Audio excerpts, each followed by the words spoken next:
Hello everyone, welcome back to my channel. Today I will discuss about the cross matching और compatibility test.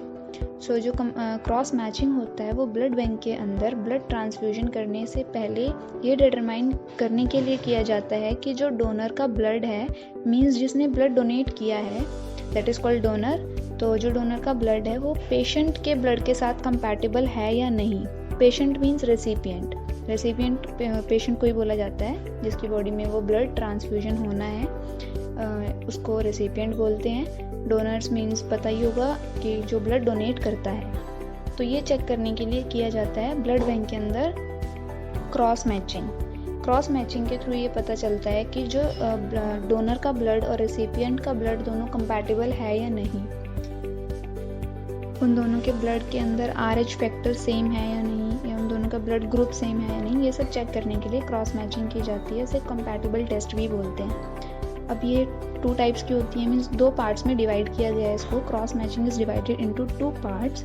First है major cross matching and second है minor cross matching. तो major cross matching में जो donor होता है उसके red cells लेते हैं और रेसिपिएंट का मीन्स पेशेंट का सीरम लेते हैं। इन दोनों को मिक्स करके चेक किया जाता है। और जो माइनर क्रॉस मैच होता है, माइनर क्रॉस मैच में इसका अपोजिट होता है। मेजर क्रॉस मैच का वो अपोजिट हो जाता है। इसमें जो रेसिपिएंट है उसके रेड सेल्स लेते हैं, उसमें हम डोनर के रेड सेल ले रहे थे, इसमें रेसिपिएंट के रेड सेल लेते हैं और डोनर का सीरम लेते हैं। वहाँ पे रेसिपिएंट का ले रहे थे तो यहाँ पे डोनर का सीरम लेंगे। तो इसके अपोजिट होता है। जो माइनर क्रॉस मैच है वो मेजर क्रॉस मैच के अपोजिट होता है, दोनों एक दूसरे के अपोजिट हैं। अब इसको करने के मेथड होते हैं, 2 मेथड होते हैं करने के, methods of cross matching. First है स्लाइड मेथड एंड सेकेंड है ट्यूब मेथड। अब स्लाइड मेथड ऐसे कैसे करते हैं क्रॉस मैच वो देखते हैं। तो सबसे पहले 2 ट्यूब्स ले लेंगे। अब दोनों ट्यूब्स के अंदर रेसिपिएंट का भी और डोनर का भी हमें 5% सेल सस्पेंशन बनाना है, रेड सेल सस्पेंशन बनाना है रेसिपिएंट का भी और डोनर का भी 2 टेस्ट ट्यूब के अंदर। अब वो सेल सस्पेंशन कैसे बनेगा, सलाइन को मिक्स करके बनाया जाता है सेल सस्पेंशन। पहले हमने 2 ट्यूब ली, उसे अच्छे से लेबल करेंगे कि ये डोनर की ट्यूब है एंड ये रेसिपिएंट की ट्यूब है, ताकि वो मिक्स वगैरह ना हो, इसलिए दोनों को अच्छे से लेबल करेंगे। अब बनाते हैं 5% सस्पेंशन रेड सेल्स की। तो पहले डोनर की बना लेते हैं 5% सस्पेंशन। इसके लिए 5 ड्रॉप्स सेडिमेंटेड रेड सेल्स लेते हैं। ये सेडिमेंटेड रेड सेल्स हमें मिलते हैं जो सैंपल होता है लेवेंडर वाइल के अंदर, मीन्स जो EDTA वाइल के अंदर सैंपल होता है। पिपेट की हेल्प से हम 5 ड्रॉप्स लेंगे, उसे डोनर की जो टेस्ट ट्यूब लेबल की है उसके अंदर डाल देंगे। डालने के बाद 2 ml नॉर्मल सलाइन उसमें मिक्स करेंगे। मिक्स करने के बाद उसे हम 1500 RPM में 1 to 2 मिनट के लिए सेंट्रीफ्यूज कर देंगे। आफ्टर सेंट्रीफ्यूज के बाद डिस्कार्ड कर देंगे सुपरनेटेंट। सुपरनेटेंट होता है जो ऊपर का पार्ट बचता है सेंट्रीफ्यूज करने के बाद, उसे सुपरनेटेंट बोलते हैं। उसको डिस्कार्ड कर देंगे एंड जो सेडिमेंटेड RBCs बचेंगी उसमें से उसमें हम 4 ml नॉर्मल सलाइन फिर से मिक्स करेंगे, फिर से डालेंगे। उसको डालने के बाद अच्छे से मिक्स कर लेंगे। देन ये बन गया हमारा 5% सस्पेंशन। ऐसे ही सेम रेसिपिएंट का बनाएंगे। उसमें रेसिपिएंट का सैंपल लेना है EDTA वाइल का, इसमें डोनर का लिया था, उसमें रेसिपिएंट का लेना है। बाकी प्रोसीजर दोनों का सेम है। ये बन गया 5% सस्पेंशन रेड सेल्स का।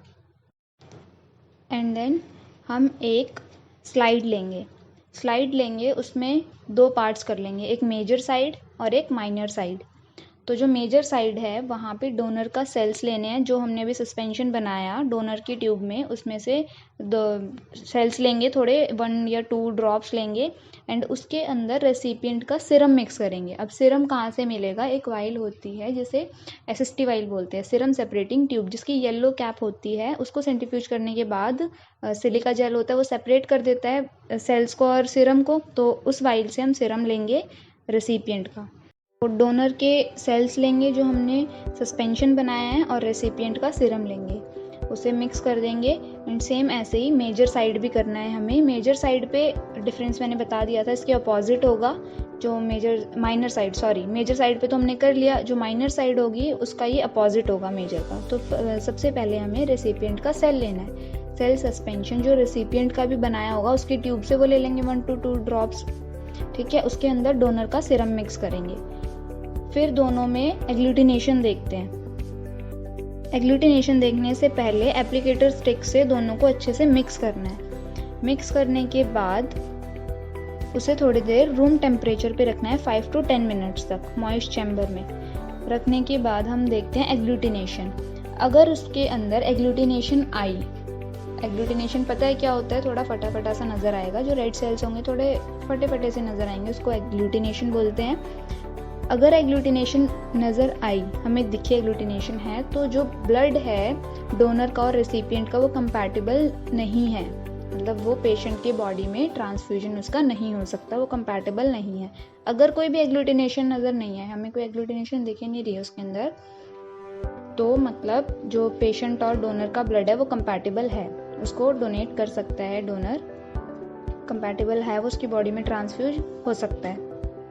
तो यही होती है क्रॉस मैचिंग। ऐसे ही देखते हैं स्लाइड मेथड से। नेक्स्ट आता है ट्यूब मेथड, ये नेक्स्ट वीडियो में। अभी इस वीडियो में इतना ही। Thanks for watching. If you like my video so please do like, comment and subscribe to my channel.